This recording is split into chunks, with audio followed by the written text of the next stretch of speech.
Hi guys, Mauro here.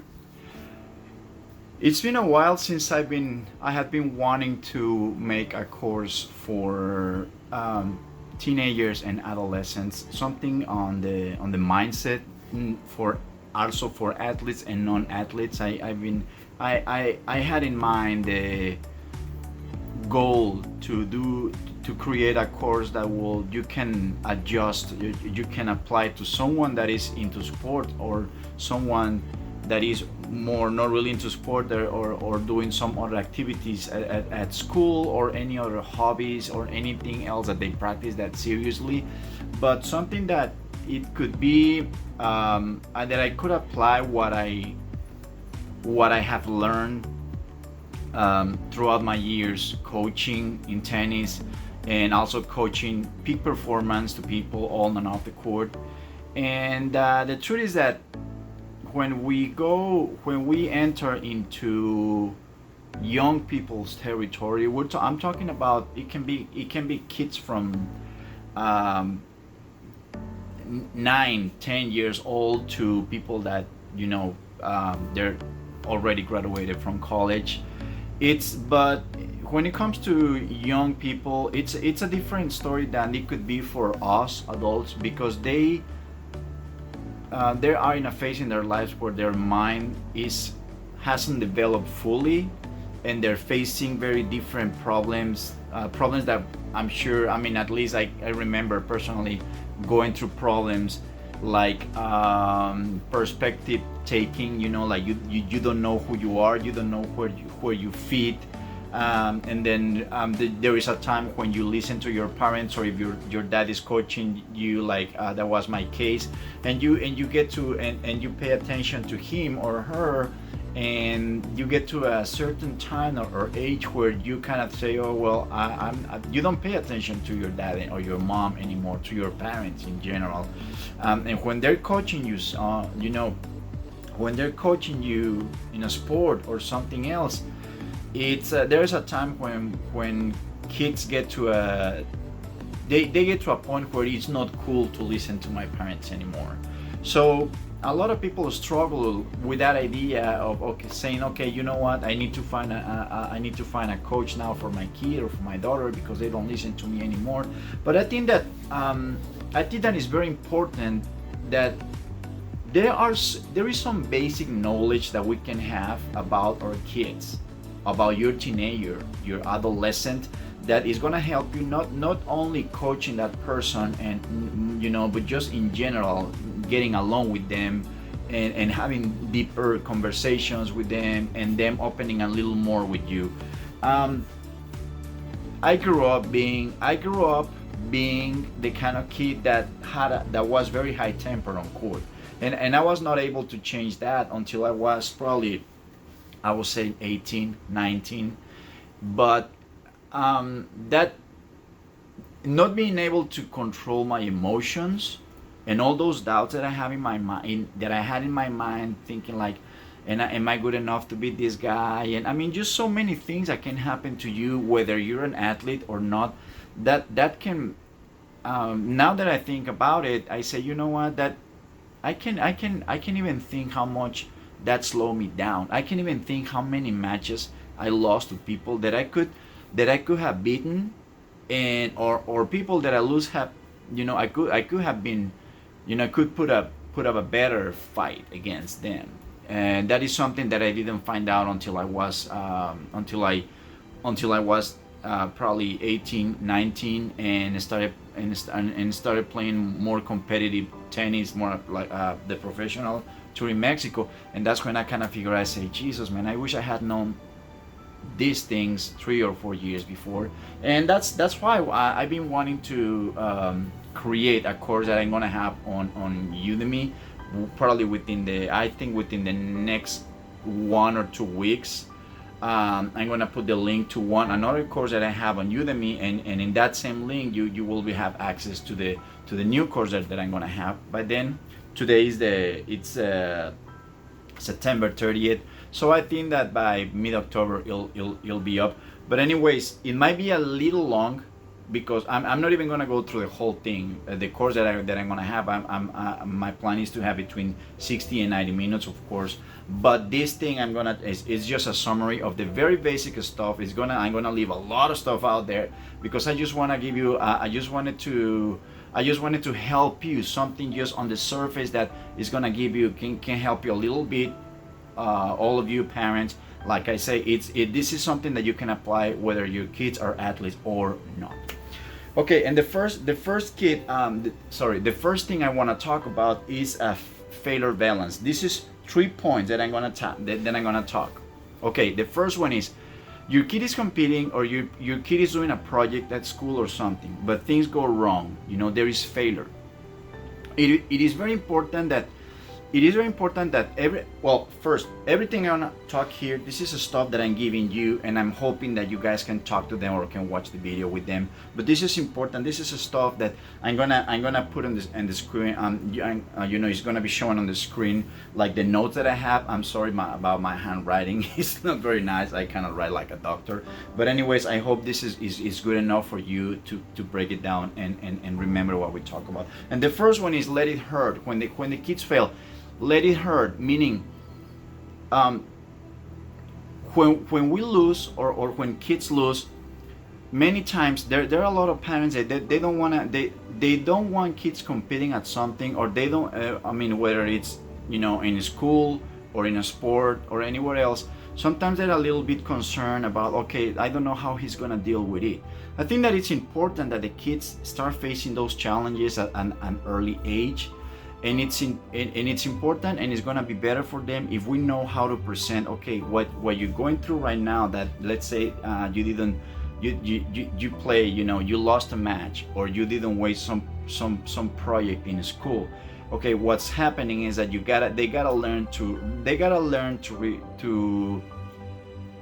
create it's the right way to see failure. It's more like a setback. It's something that that is gonna teach you, and it's something that is giving you information. It's feedback.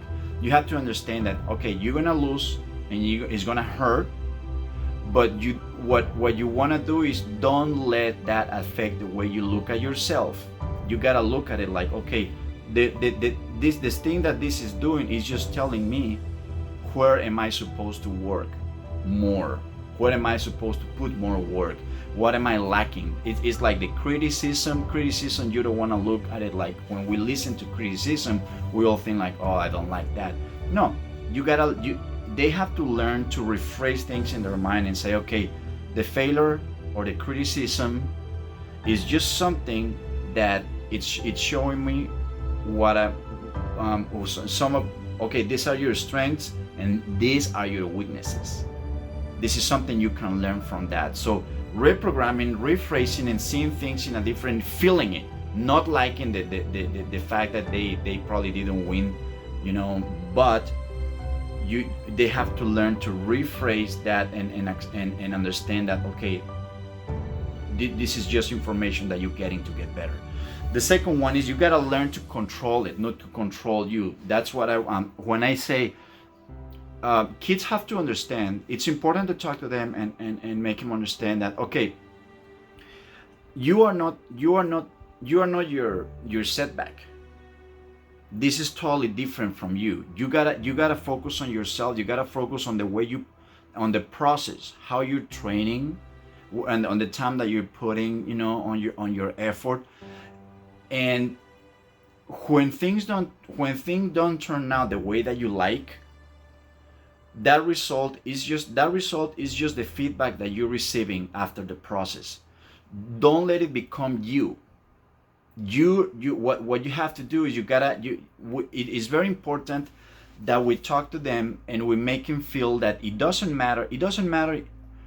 I mean, whether you fail or win, I'm gonna be with you. And whether you fail or win, I believe in you, and I know you have the capacity to turn things around. If you fail, and I know you have the capacity to become better, and I know you have the capacity to grow, and you have my support. And it's very important. To you really want to tell them that, okay, the only one thing that I'm asking from you is your 100% effort. That is it.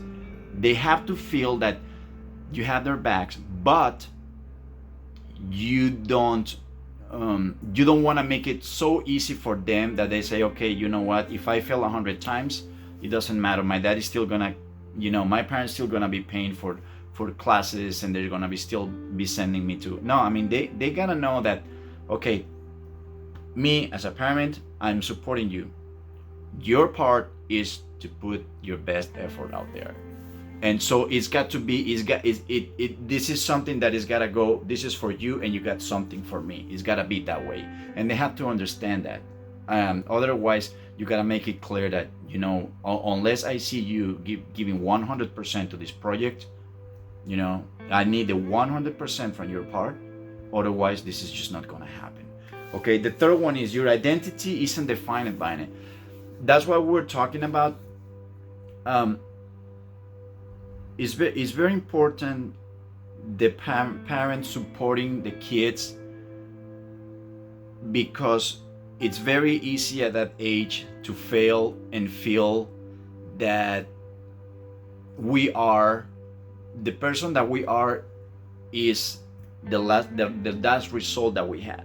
I remember being a kid and playing tournaments and always feeling like, okay, in the last tournament I play, I will lose in the second round, and I will feel like I was a total loser because I lost in the second round. And then if I go and play another tournament and I lose in the fourth round or the fifth in the final, I'll probably win the tournament, and I will feel like I was, the best player ever.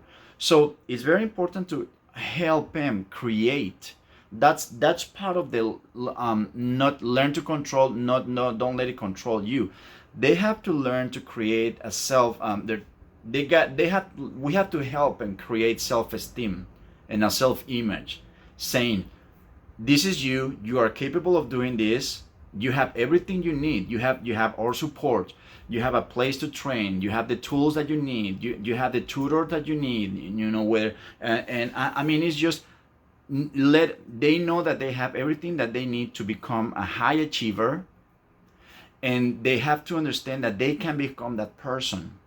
But again, becoming that person takes effort. Whether your son or your daughter is a very talented person, it's not good to be repeating to them, you're so talented, you're so talented, you're so skillful, because the only thing that happens is the mindset that you are creating in the kids when you praise them like that so much about their talents and the skills, and you won here and you won there and you beat this guy and all that.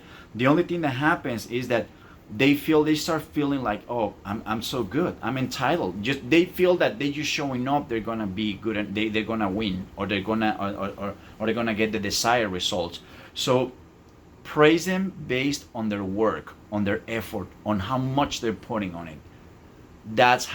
You want to create that not the fixed mindset that is on just thinking like, okay, I got to win, and if I'm not good enough, there is nothing I can do about it. No, it's got to be more focused on the growth mindset. Like, okay, you're developing. You're like a piece of wood that is carving itself.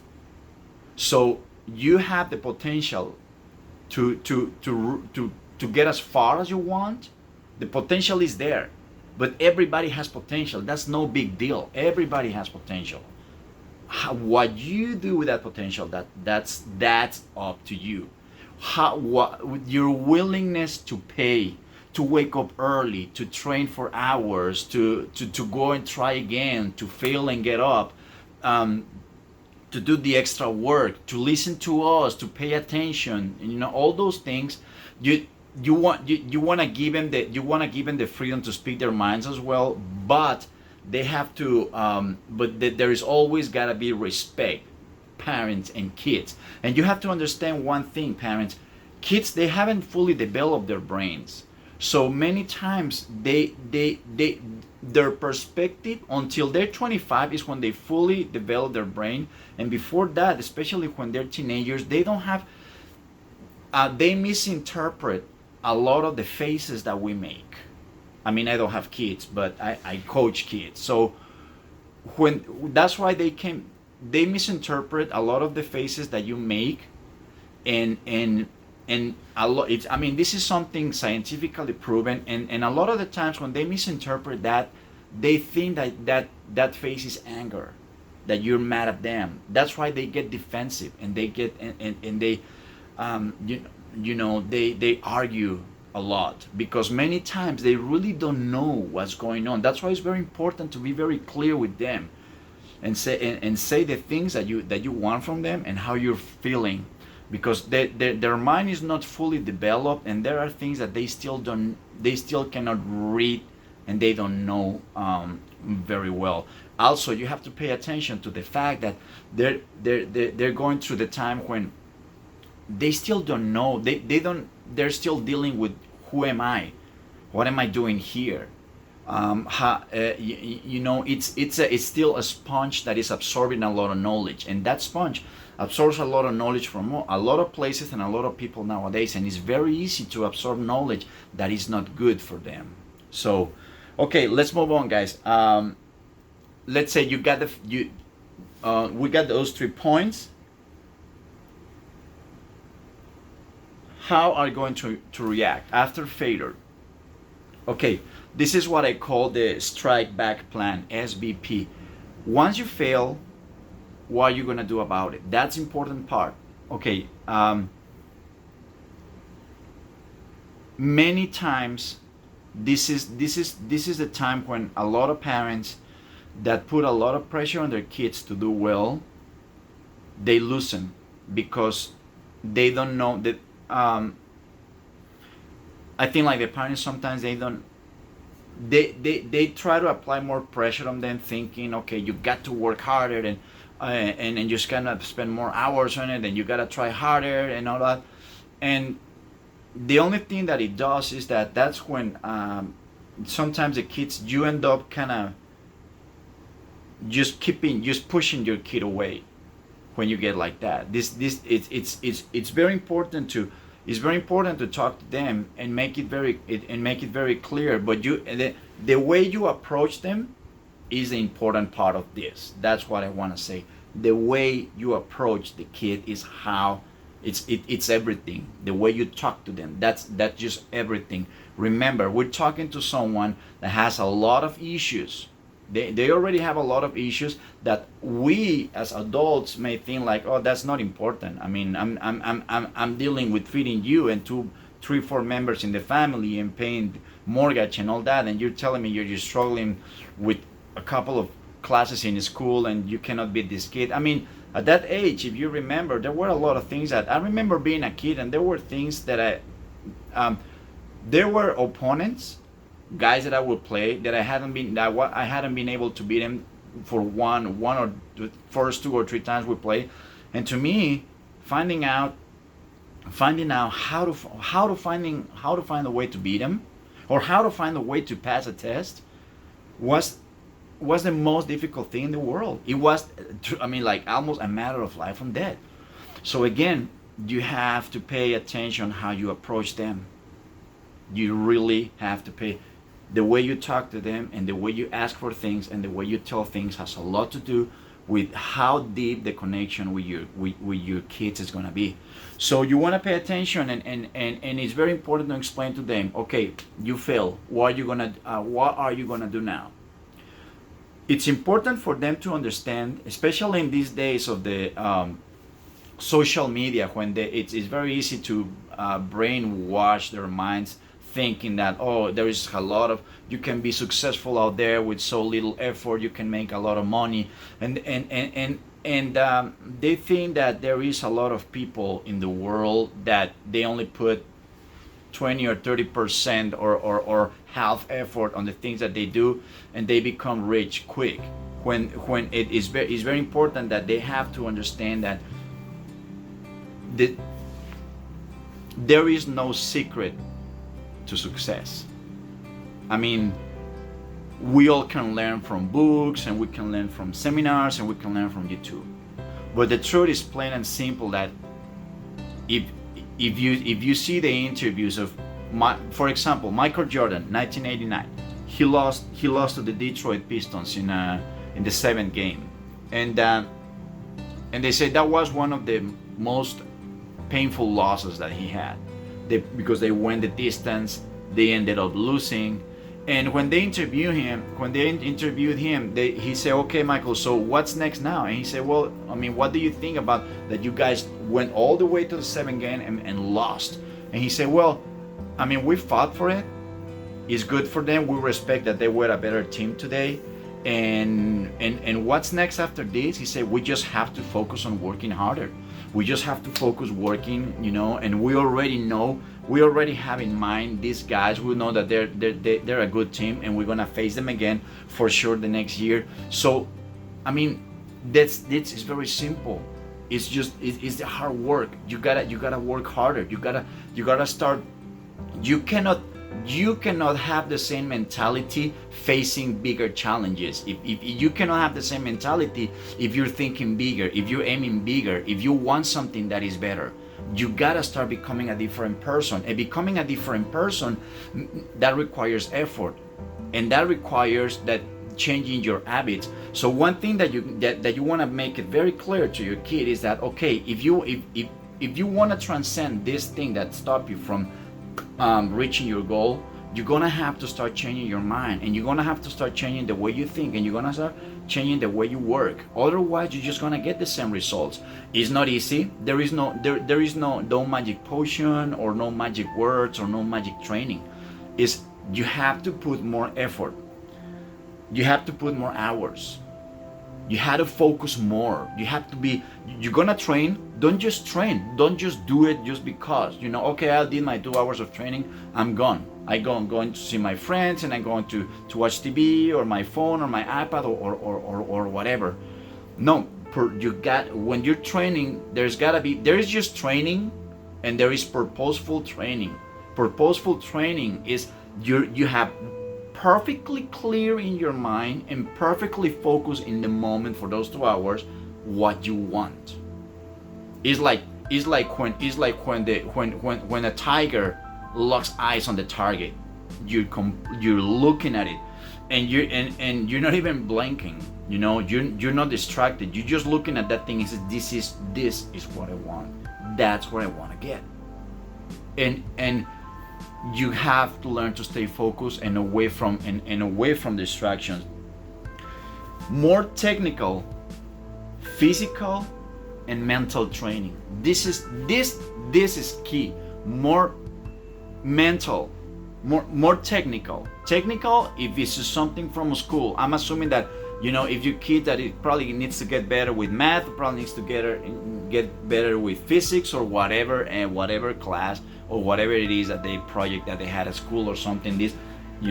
So it's a technical that they have to improve. They have to learn. They have to think about that. It's physical. If you're an athlete, you have to become faster. You have to be stronger. You have to work harder. You wanna be in better shape. So that means your muscle have to get bigger, so you can jump higher, and you can do it. You can have a better endurance. You can do it for a longer time. You can ask more of yourself, and you gotta do it. And you gotta train mentally. You have to push yourself. How do you train mentally? Start with the little things. Start if you work out, or if you study, well, do it for a few minutes more every day, or add 10 minutes every week, and then the next week add a little more, and then you go train. You just got to raise the bar little by little, consistently. That's how you become better mentally. That's how you create that mental toughness. This is not something that is going to happen just in a matter of days or in a matter of hours like that. This is something that you start little by little. But remember, if you're gonna push yourself, you're gonna ask more of yourself. You have to think in a different way. You cannot have the same level. You cannot have the same self-image of yourself.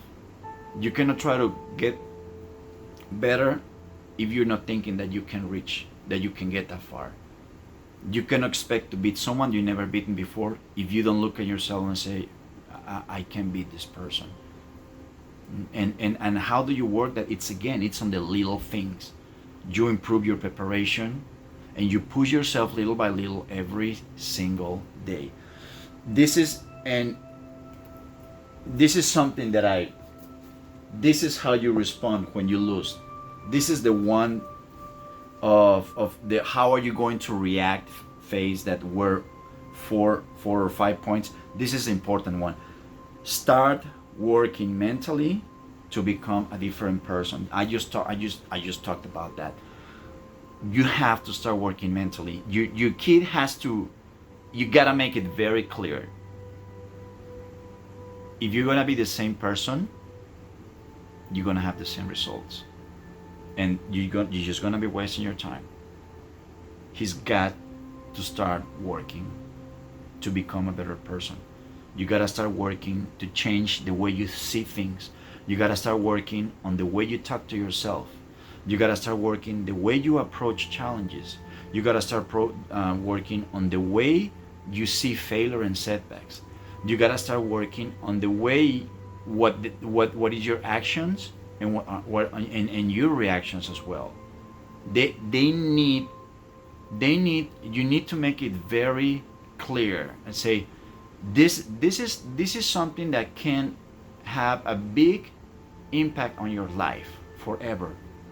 This is something that can have a big impact on this goal that you have, whatever it is. But as big as this can change you as a person, that's why it requires a lot of effort, because it's you cannot expect to change. The only place where you're going to change is when you're in those 2 hours of training or those 2 hours of studying. This is something that's got to be all around. When you're at home, when you're at school, when you're doing homework, when you're practicing or running or whatever you're doing. This is, you change as a person, you change in every single place. You don't want to be, you don't want to try to change your mentality in one place and then you go with your friends and you start behaving in a way, and you start thinking in a way that you were before, and think that you're just going to flick the switch. Oh, but the moment I step on the court, or the moment I step on the classroom, or the moment I step on this place where I'm supposed to perform, I'm going to be that person that I want to be, a different, higher achiever. It doesn't happen like that. Okay? And the last thing I wanted to tell you guys is acceptance. Okay, this is key, and this is very difficult, not only for young people, I mean even for adults. Acceptance behavior. When you see Michael, that time when there is a video of Michael Jordan losing to the Detroit Pistons in 1989 on that 7 game that I just talked about. And when you see Michael Jordan talking to the interviewer, he is completely calm, and I mean, he said, I mean, it hurts, I'm disappointed, but the guy is centered. You can tell he has control of himself. Of course he's not happy, but he's centered. If you go and see higher the world-class achievers, go see Roger Federer, go see, if you see Michael Jordan, if you see Tom Brady, any person that has been extremely successful, when usually, as a tennis player, I'm gonna give you the example of Roger Federer. Obviously, I'm sorry about that, but obviously he's one of the athletes that I see the most. But where are you thinking? I mean, you're thinking Lionel Messi or Cristiano Ronaldo. I mean, look at these guys when they lose. You look at Federer play a point and the guy loses, or you see Nadal and they lose a point and they just kind of turn around and boom, they just switch to receive to the other side, and they're already thinking in the next point. No, but they do it with such, it's so natural, it looks so effortless. It looks like, okay, oh, I lose a set, or I lost the game, or I got intercepted, or I missed the penalty kick. Okay, let's move on. Many times, a lot of players, that happens with Lionel Messi. A lot of people think that the guy, he's kind of cold, like he doesn't have that fire. And that's not it. I mean, these people, they hurt when they fail. What happens is that they have gotten mentally to the point that they can accept things and say, okay, I'm just accept it and I just move on. Doesn't mean that they like it. Doesn't mean that they like it. Let me read let me read to you what I wrote down about acceptance, and we'll talk about it. Acceptance behavior doesn't mean you like it or you can't change it. It means you need to find another way. It means that you'll be ready next time. And now, more than ever, you need to become someone else. When you accept things, what you're doing is you're accepting that, okay, I put everything I got out there, and they know that you're not always gonna win. It doesn't matter how good you are. But you know what? I have learned from this failure, and I'm gonna apply it. What I'm going through right now, I'm gonna apply it for the next time. And acceptance is just the fact that you're saying, okay, this is what happened today. I did what I could. I'm fine. I'm not that I'm fine with it. I'm just moving on. I don't want to dwell on it. I don't want to be looking in the mirror like I'm driving and look in the mirror like, oh my God, what did I do? And what happened? I messed up here and I messed up there, and you're still living in the past, but you're trying to look to the future for a better future for yourself, but you're thinking about those 5 weeks ago or 2 weeks ago or 2 hours ago that you messed up something, whether in a game or in a project and something. No, you just have to learn to have that kind of acceptance. You just accept things how they are, and you accept it because you put everything you got in it, everything, and you say, you know what, I did all I could. Next time, I'm gonna do better. I'm gonna put even more, and I'm gonna do better because I'm learning for this, and that's part of learning from mistakes. That's the part of failure, of setbacks, that is giving you the information. It's pinpointing perfectly what you have to do. All right, guys. Well, I hope you like it. I'm sorry it went a little longer than I wanted, and like I say, I'm gonna give you the link to my Udemy channel where you can find this by mid-October. And give me a like, subscribe to my channel. If you have any questions, just go to the comments, okay? And I'll see you next time. Thank you.